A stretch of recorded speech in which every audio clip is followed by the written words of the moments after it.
not my address. Okay, so I was recently asked if I trusted eBay, and I told them absolutely, as long as it's been authenticated.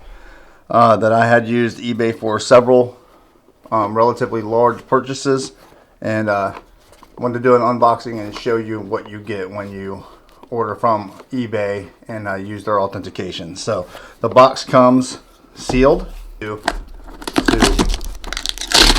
rip open, and then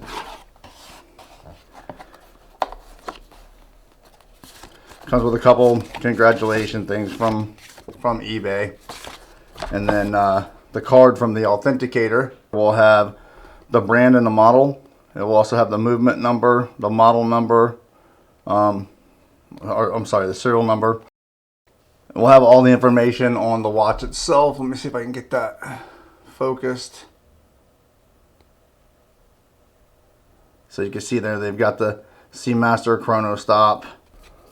So this becomes your authenticity card, which helps if you want to resell it. I am not going to resell this watch. I'm very excited about it. And then they, if the watch does not come with box and papers, and I'm only saying that because all the other ones I have purchased came with a box. This one did not, so eBay included one, which is kind of cool. It's got the eBay logo on it. And here is this beauty. This is a 1967 Chronostop, otherwise known as, at that time, the poor man's Speedmaster. It was a Speedmaster alternative geared towards college kids as a gateway to getting them into collecting, and hopefully collecting Omegas. I am super, super, super excited about this watch. 1967 Chronostop. If you don't know about this watch, the reason why they called it the poor man's Speedmaster is because it has none of the sub-dials. It is a 60-second counter, and the cool thing is it works somewhat like a flyback. So to engage, actually I should probably wind it, make sure she's got some power.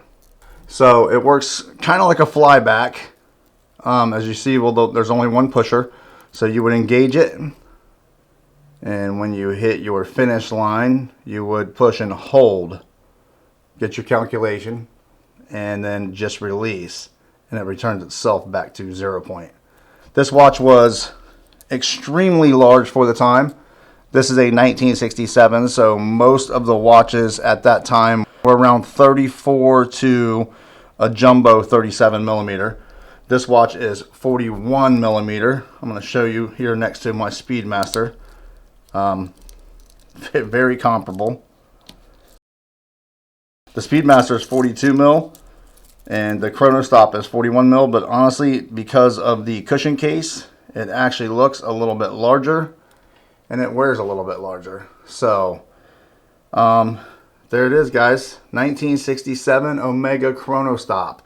And if you want to see me do a full review, if you're interested in the history of this watch, I am happy to do it. Hit me up in the comments and say make it happen. I will make it happen.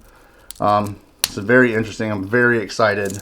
Just wanted to do a fast unboxing and show you guys my new watch. If you want to help me hit that elusive 1,000, please hit that subscribe button. And I'll see you guys on the next one.